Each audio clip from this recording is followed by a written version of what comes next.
Hello friends, income tax के cases की series में आज जो केस हम लोग डिस्कस करेंगे उस केस का नाम है Cherthala taluk agriculture credit cooperative society versus income tax officer and others. ये केस 457 ITR पेज नंबर 727 पर रिपोर्ट हुआ मैटर केरला हाई कोर्ट ने डिसाइड किया और इस केस का जजमेंट 28 नवंबर 2022 को आया। जब हम फेसलेस असेसमेंट की रिजीम में नहीं थे, मायना कि जब हम इनकम टैक्स डिपार्टमेंट में जाकर के असेसमेंट कराते थे, या आज का सीन देखें जब एसएससी को फेसलेस असेसमेंट करानी होती है, तो दोनों परिस्थितियों में एक चीज कॉमन है कि जो एसएससी वेरियस हाई कोर्ट्स और सुप्रीम कोर्ट के जजमेंट अपनी असेसमेंट के दौरान कोट करता है, जो असेसमेंट ऑर्डर पास किए जाते हैं उन असेसमेंट ऑर्डर्स में उन सुप्रीम कोर्ट के जजमेंट्स तक का भी टेक केयर नहीं किया जाता असेसिंग अथॉरिटी के द्वारा, और उनको इग्नोर करके असेसमेंट ऑर्डर पास किए जाते हैं। यह केस भी एक डायरेक्ट इस चीज पर आधारित है कि यदि कोई असेसमेंट ऑर्डर कोई सुप्रीम कोर्ट के जजमेंट को इग्नोर करके पास किया जाता है तो उस असेसमेंट ऑर्डर का क्या फेट होना चाहिए। जनरली इनकम टैक्स एक्ट एक सेपरेट कोड है जिसके अंदर यह कहा जाता है कि एसएससी के पास एक रेमेडी अवेलेबल होता है कि जो असेसमेंट ऑर्डर पास किया गया है उसके अगेंस्ट वो सीआईटी अपील में जाए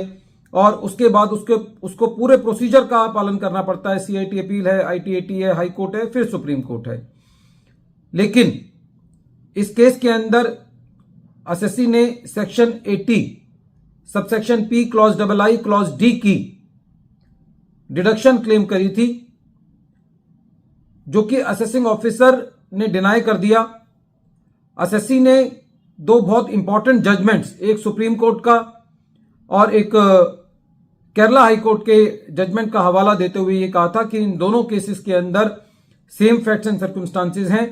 और एसएससी को section 80 subsection P clause II clause D की डिडक्शन मिलनी चाहिए। जो सुप्रीम कोर्ट का जजमेंट है उसका नाम है Malviya service cooperative bank limited versus CIT. ये केस 431 ITR पेज नंबर 1 पर रिपोर्ट हुआ था। और जो सेकंड जजमेंट है वो है पीरू काडा सर्विस कोऑपरेटिव बैंक लिमिटेड और ये केस 442 ITR पेज नंबर 141 पर रिपोर्ट हुआ। कहने का मतलब यह है कि इन दोनों जजमेंट्स के अंदर एसएससी को section 80 subsection P clause II clause D की डिडक्शन दी गई थी और सेम फैक्ट्स एसएससी के ऊपर फॉल करते थे। एसएससी ने जब असेसमेंट ऑर्डर ईओ ने पास किया तो उसके अगेंस्ट हाईकोर्ट के अंदर रिट पिटीशन दायर की कि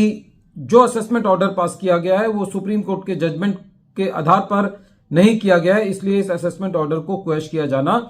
चाहिए। केरला हाई कोर्ट के पास जब ये रिट पिटीशन थी तो केरला हाई कोर्ट ने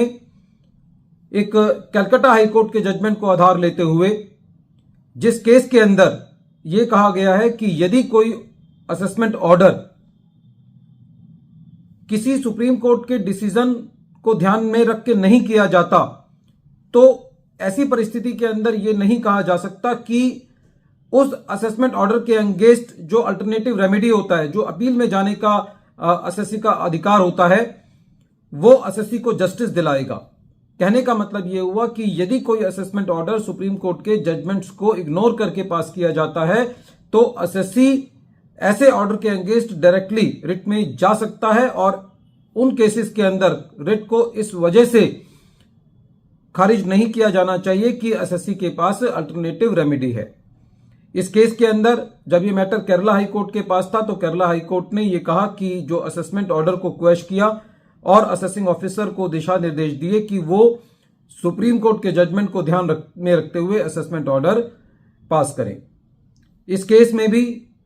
डिपार्टमेंट की जो जनरल दलील होती है जब भी एसएससी रिट में जाता है कि एसएससी के पास अल्टरनेटिव रेमेडी है या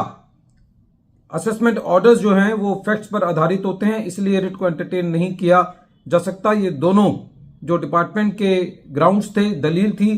वो हाई कोर्ट ने नहीं सुने और असेसमेंट ऑर्डर को क्वेश किया।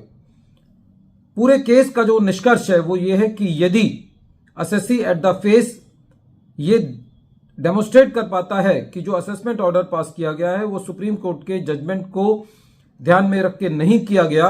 तो असेसमेंट ऑर्डर के अगेंस्ट डायरेक्ट रिट फाइल की जा सकती है। एसएससी को अल्टरनेटिव रेमेडी जो कि सीआईटी अपील है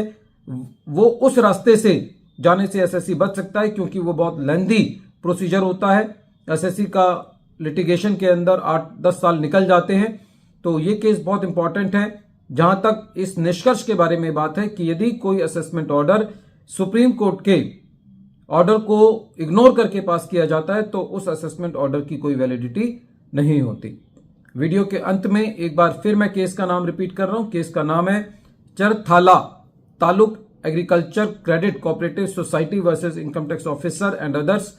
और ये केस 457 आईटीआर पेज नंबर 727 पर रिपोर्ट हुआ। मैटर